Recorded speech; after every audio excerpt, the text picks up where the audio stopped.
कुछ ऐसे दलाल भड़ुए हैं कि वो सब कहते हैं, समाज को मना करते हैं, अपने सब करते हैं। कभी भी किसी समय कोई जा करके मेरे घर में देख ले, जो मेरा पूजा स्थल है उसमें बुद्ध, अम्बेडकर और भगवान बिरसा मुंडा, ललई यादव प्लस मेरे माता पिता संत गुरु रैदास, यही फोटो मिलेगी। जी सर, एक आप ही के समाज के एक व्यक्ति थे, 22 जनवरी को बोल रहे थे क्या राजकुमार यादव जी भी गए हैं क्या प्राण प्रतिष्ठान में? अच्छा जी, तो का कहला? तो मैंने कहा कि वो तो नहीं जाएंगे, तो बोल रहे हैं नहीं वो गए होंगे। हाँ, वो सही कहना ये बदे कि कुछ ऐसे दलाल भड़ुए हैं कि वो सब कहते हैं कि समाज को मना करते हैं, अपने सब करते हैं। और मैं इन गधाओं को कहा कि मैं अगर सब कुछ करता हूँ, मेरे घर में जो मेरा पूजा स्थल है, एनी टाइम किसी भी समय मैं तो घर नहीं रहता हूँ। आए दिन कभी झारखंड, कभी बिहार, कभी उत्तराखंड, कभी कहीं मैं तो बराबर सफ़र में रहता हूँ। कभी भी किसी समय कोई जा कर के मेरे घर में देख ले, जो मेरा पूजा स्थल है उसमें बुद्ध, अम्बेडकर और भगवान बिरसा मुंडा, ललई यादव प्लस मेरे माता पिता संत गुरु रैदास, यही फोटो मिलेगी। मैंने जितने भी देवताओं की फोटो लगी थी सारी फोटो को उठा करके पोखरी में बहाया और अपने परिवार को मना किया कि जिसकी बहुत आस्था है वो अपने पास रखे, लेकिन मेरे इर्द गिर्द कभी ये फोटो दिखाई नहीं देनी चाहिए। आज मेरे घर में जितने भी मेरे बच्चे हैं, छोटे बड़े सारे बच्चे, कोई बच्चे अब देवी देवताओं की पूजा नहीं करते, सारे बच्चे पंचशील पढ़ते हैं। अब सारे बच्चों को ये पता चल गया। हमारा कोई छोटे छोटे बच्चे हमारे कहते हैं हम लोग भूत भवानी को, कहाँ भूत है, भूत लाइए हमको दिखाइए, भूत दिखाइए तब मानेंगे। तो व्यक्ति को मानसिक अधीनता से निकालने के लिए शुरू से ही निकाला जाता है, शुरू से तैयार करना पड़ता है। और ये सब माता पिता भी दुर्गा काली पूजे, अब उनको कहते हैं कि काली पूजने जाते थे अपने बच्चों को लेकर के जाइए, प्रवचन सुनने आते थे अपने बच्चों को लेकर के आइए, ताकि जो गुलामी मानसिक अधीनता माता पिता ढोए हैं, अब वह लड़का सुन तब वो बच्चे भी ढोएंगे। और मैं इसीलिए बार बार मना कर रहा हूँ अपने बहुजन समाज से, अपने पूरे भारत के मूल निवासी समाज से, कि प्रवचन में जाना, इनके मंदिरों में जाना एकदम पूर्ण रूप से आप बंद कर दो। अगर नहीं बंद करोगे तो फिर धरती पर दोबारा बाबा साहब अम्बेडकर पैदा नहीं होंगे आपको बचाने के लिए। माननीय मोदी जी जवाब दे देंगे आरटीआई को, आरटीआई आपको स्पष्टीकरण दे देगा कि राम के 5 बाप थे कि राम के 1 बाप थे, और मेरे हिसाब से राम के बाप थे ही नहीं। अब देखिए यही बात 3 हो गई। मगर सर ये तो गाली, अरे सुनो, गाली हो कुछ भी हो, राम को कुछ भी करो, कहाँ राम बेचारू पूछाया हो तुम, उनके गाड़ी दा, उनका सम्मान करा, उनके माला फूल चढ़ावा, चाहे उनके उठा के कहीं फेंक दा, वो कहाँ पूछने ही आ रहे हैं। लेकिन जो धीरेन्द्र दास महाराज जी इस समय सबसे बड़े दास वही हैं, डायरेक्ट हनुमान से उनकी बातचीत हुआ करती है, और यही स्थिति रह गई तो धीरेन्द्र इस देश के राष्ट्रपति बनेंगे।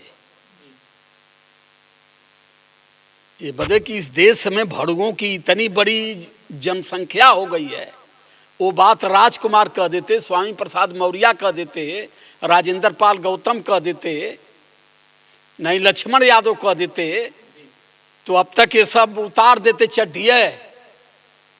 लेकिन धीरेन्द्र दास कहें इसलिए वो नहीं बोल रहे हैं। अब धीरेन्द्र दास कहते हैं कि राम के 5 बाप थे, इनका ग्रंथ कहता है कि राम के बाप दशरथ थे, मैं कहता हूं कि राम के पास बापे नहीं थे, राम बाप से पैदा ही नहीं थे। राम के जो बाप थे, मतलब पदन मानल जाए, राम के जो बाप थे वो हिरणी से पैदा थे, उनका नाम श्रृंगी ऋषि था। वो 8 अंग के टेढ़े मेढ़े थे ऐसे। श्रृंगी ऋषि खीरा लाए, काट के दिए दशरथ को कि ले जाओ रानियों को खिला दो, तो रानी खैली तो खीरा कट रह जान तो 3 थे,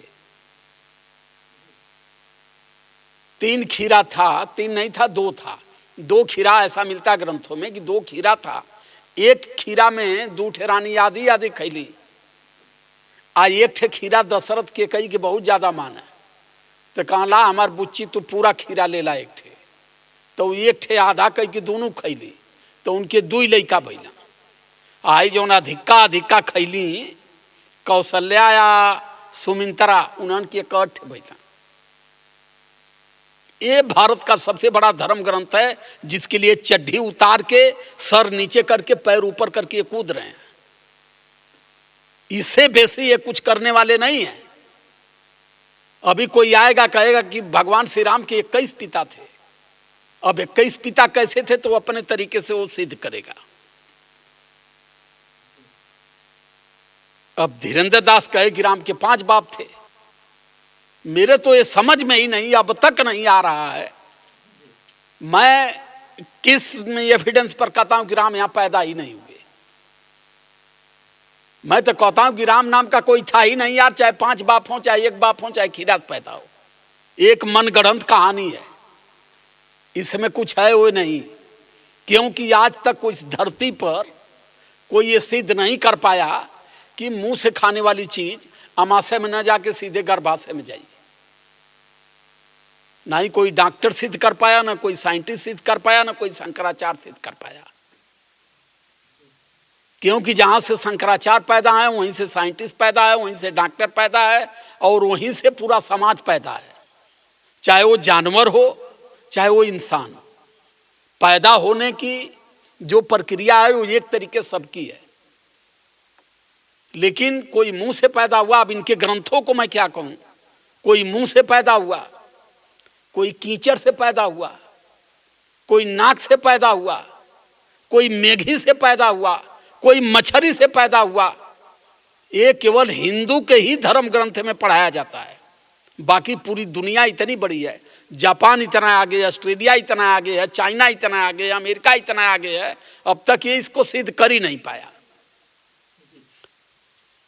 तो अब धीरेन्द्र शास्त्री उस्त्री का भैया दुकान ही वही कि धीरेन्द्र शास्त्री 1 हफ्ता का 20 लाख लेना। आमान जाके गाइला आमान के आमान का समाज पैसा 200 रुपया में देला।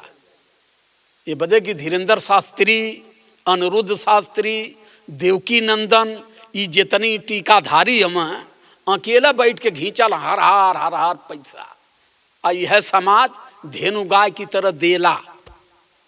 ये समाज बराबर झूठ की तरफ, क्योंकि भारत की पूरी संस्कृति को, भारत के पूरे संस्कार को, भारत के पूरे धर्म को, भारत के धर्म ग्रंथों को टोटल झूठ की बुनियाद पर इन लोगों ने तैयार किया है। अगर सब धीरेन्द्र शास्त्री महाराज में शक्तियाँ नहीं होती तो माताएं बहनें जहाँ पर बैठी रहती उनकी प्रवचन सुनती हैं, उनके शरीर में अलग प्रकार की कंपन उत्पन्न हो जाती है। अरे यार, ये सब मानसिक समस्या है, मानसिक बीमारी है। जो धीरेन्द्र दास को नाम कहते हैं कि आदमी का ब्रेन हemorrhage क्यों होता है, आदमी का हार्ट अटैक क्यों होता है, आदमी के शरीर में फोड़ा फुंसी क्यों होती है, वो क्या कोई शक्ति करती है?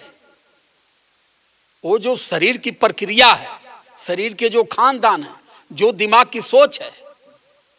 अभी किसी भी व्यक्ति को चोर चोर चोर चोर चोर चोर सब आदमी कहने लगे, वो कितना ही बड़ा ईमानदार हो, पूरा देश ही उसको चोर कहना शुरू कर देगा।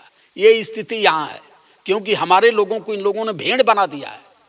वो जो एक आदमी कहता है, उनके 3% वाले पूरा वही चिल्लाते हैं। और हम लोगों में, हम जैसे कर रहे हैं तो हमारे ही लोग हमारा मुंह बंद कर रहे हैं कि अरे नहीं ऐसा मत कहिए, अरे क्या कर रहे हैं भैया, आप हिंदू धर्म से। भैया चूंकि मैं धर्म को मानता ही नहीं, मेरे लिए एक धर्म है, केवल मानव धर्म, जिसके अंदर मानवता है, जिसके अंदर सद्भाव है, जिसके अंदर भाईचारा है, जिसके अंदर प्रेम है, जो मानव से मानव को एक की बात करता है। मैं सिर्फ उस धर्म को मानता हूँ। जी सर। मैं हिंदू मिंदू लिंदू धर्म को मानता नहीं हूँ, किसी भी धर्म को नहीं मानता हूँ। चाहे वो हिंदू धर्म हो, चाहे मुस्लिम धर्म हो, चाहे सिख धर्म हो, चाहे ईसाई धर्म हो, चाहे क्रिश्चियन धर्म हो, मैं किसी धर्म को नहीं मानता।